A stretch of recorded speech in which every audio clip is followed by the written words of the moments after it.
Hi నమస్తే welcome to my channel Vasumathi's vlogs. నిన్నటి vlog ఇది కంటిన్యూషన్. అంటే అక్కడికి కట్ చేసేసాను, టైం అయిపోయింది. సో బియ్యం కడిగి చూసారు కదా, బియ్యం పెట్టేశాను. వంకాయ రొట్టి పచ్చడి చేశాను, అందులో అల్లం పేస్ట్ కూడా వేశాను. టమాటో, వంకాయ, పచ్చిమిర్చి, జీలకర్ర అన్నీ వేసి ఫ్రై చేసేసాను. మిక్సీలో వేసాను, పోపు వేసాను, ఇంగు వేసాను. అంటే మళ్ళీ రిపీట్ చేస్తున్నాను, చాలా బాగుంటుంది. ఎవరైనా చేసుకోకుంటే ట్రై చేయండి. చాలా సింపుల్. 1/2 కిలో వంకాయలు చేసేసుకుంటే పొద్దున అన్నంలోకి తినేయండి, రాత్రి చపాతీలోకి తినేయచ్చు. ఇద్దరే ఉన్నారనుకో, పొద్దున్న టిఫిన్లోకి తినేసి, నేను చిరోటి చపాతీ చెప్పిన అలాంటి టిఫిన్లోకి తినేసి, మధ్యాహ్నం అన్నంలో తినేసి, మళ్ళీ రాత్రి పుల్కాలు చేసుకొని తింటారు, అందులో తినేసేయచ్చు. సో ఇలా నా టిప్స్ అన్నీ ఉంటాయి. దీంట్లో మీకు ఇంకో టిప్ చెప్తాను. ఆల్రెడీ షార్ట్ వీడియోలో చెప్పాను నేను. ఏంటంటే అల్లం పేస్ట్ మీరు సీసాలో షిఫ్ట్ చేసుకోమని ఆ ప్యాకెట్లో రాశారు అని చెప్పాను. ఎందుకంటే చూడండి, ఇలా పేపర్ ఫోల్డ్ చేస్తూ ఉంటాం కవరు.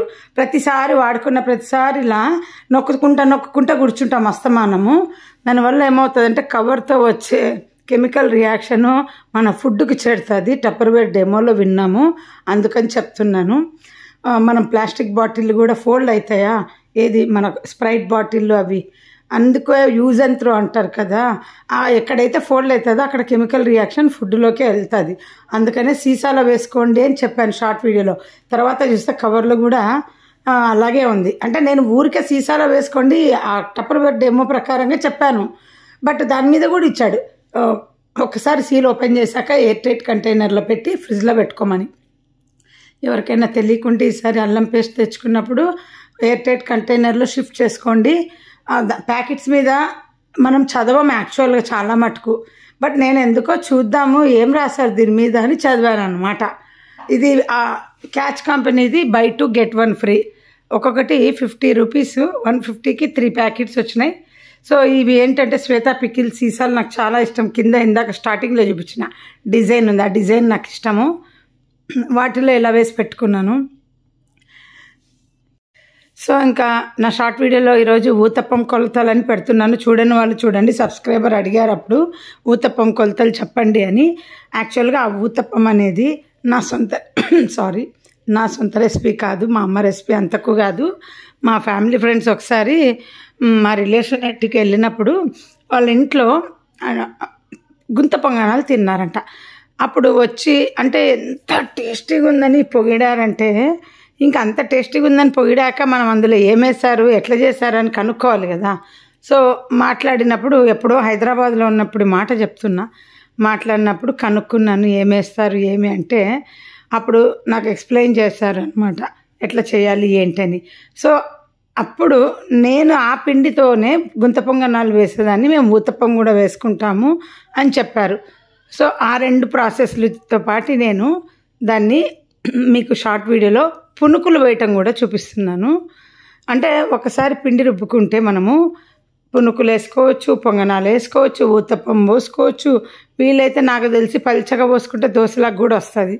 అలా ఇదంతా మా చిన్నది రూమ్ ఖాళీ చేసింది, దాని బెడ్షీట్లు మార్చేసి ఇవన్నీ నాకు ఇచ్చింది. చాకలమ్మ లాగా తెచ్చుకొని నేను మీకు వీడియోలో చూపిస్తున్నాను. తన రూమ్ వాళ్ళ డోర్ కార్పెట్స్, బట్టలు, బెడ్షీట్లు, దిండు కవర్లు, అది మా చిన్నది నాకు ఇన్స్పిరేషన్ రూమ్ క్లీన్ పెట్టుకోవడంలో.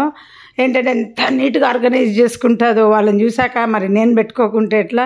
వాళ్ళకు ముందు అసలే నా రూమ్ నచ్చదు, మా పిల్లలకు నా బీరువా నచ్చదు, నా మంచాలు నచ్చవు, నా సెట్టింగ్స్ నచ్చవు వాళ్ళకు.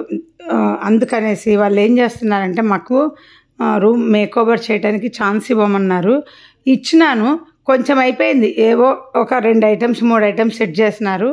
ఇప్పుడు కొత్తగా అక్క చెల్లెళ్ళు వచ్చి ఏం చెప్పినారంటే, నా బీరువాకు కలర్ మార్చాలి, అది ఫస్ట్ నుండి చెప్తున్నారు. బీరువా కలర్ మార్చాలి అంటే నేను అన్నాను, అది స్ప్రే పెయింట్ కొట్టాలి, వాళ్ళు షాప్కి తీసుకెళ్ళాలి, అదంతా కష్టం, స్టిక్కర్ అంటించి పడేయండి అంటున్నా. అన్ని బట్టలు తీసేసి మనం ఏడేస్తాం. ఇక్కడ చూడండి బెడ్షీట్ నేను ఎలా వేస్తున్నాను ఈ మధ్య, అలా ఫోల్డ్ చేస్తా. మన బుక్కులకు అట్టలకు ఫోల్డ్ చేస్తాం చూడు, చాలా రోజులుగా అలా ఫోల్డ్ చేస్తున్నాను. అస్సలు చెక్కు చెదరదండి.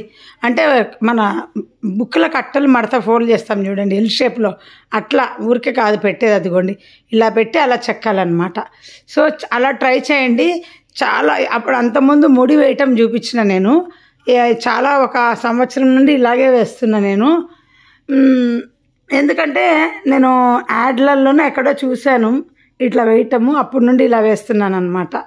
అది చెక్కేది చూపిస్తారు చూడండి, పరుపుకి మనకు ఒక రాడ్ వస్తుంది పరుపు కిందికి బెడ్షీట్ చెక్కటం అని, అలా యాడ్లో వచ్చినప్పుడు ఒకసారి చూపించున్నారు.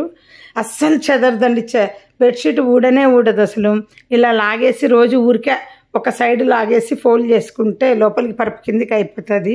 సో మా పిల్లలు వచ్చి బీరువా గురించి చెప్పాను కదా, ఇప్పుడు వచ్చి అమ్మ మీ రూమ్లో మీ పరుపు ప్రాబ్లము, మీ పరుపు అంత లుక్ లేదు, సాఫ్ట్గా ఉండదు, హార్డ్గా ఉంటుంది, ఆ పరుపు మార్చాలి ప్లీజ్ అని.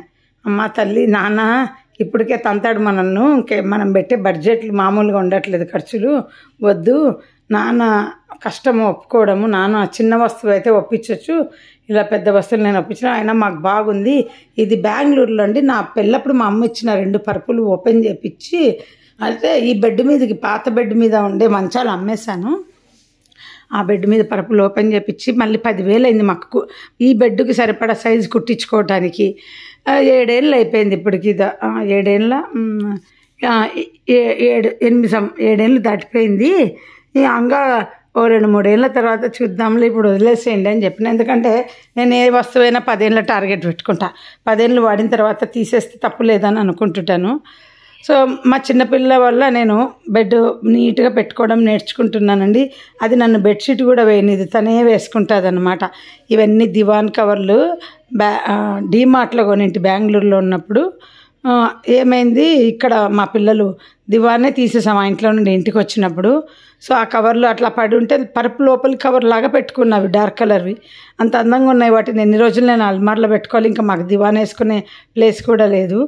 ఇదైతే షార్ట్ వీడియోలో పెట్టింటే 2 కవర్లు కలిపి కుట్టడం, ఇది కాదు వైట్ది కాదు, ఇప్పుడు ఎక్కిస్తాను ఇంకోటి యాష్ కలర్ది. ఇది ఈ బెడ్షీట్కి మ్యాచ్ అయిందని పెట్టుకున్న, జర్నీలోకి ఎలా వాడచ్చు ఏమి అని.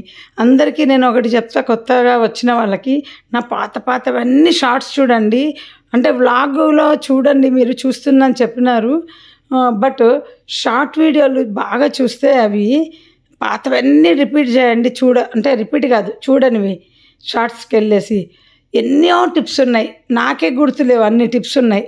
సో ఎక్కువ నేను టిప్స్ షార్ట్స్లోనే పెడుతున్నా, కానీ షార్ట్స్ వల్ల మనీ ఎక్కువ రాదు, వచ్చేదేదో వ్లాగ్ వల్ల అంటారు అందరూ.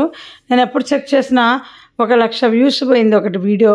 అట్టపెట్టెలు ఉంది చూడండి, ఆ కాటన్ అట్టపెట్టెలు ఎప్పుడైనా గెస్ట్లు వచ్చినప్పుడు అని, అది 1,00,000 వ్యూస్ పోయింది, కానీ దానికి 0.9 వచ్చింది అంతే. అదే వ్లాగ్ ఎవరైనా కొంచెం మంది చూసినా కానీ నాకు అంత అమౌంట్ వచ్చేస్తుంది. సో అందుకే అందరూ అంటారు షార్ట్ వీడియోలో డబ్బులు రావు, వ్లాగ్కే డబ్బులు వస్తాయని.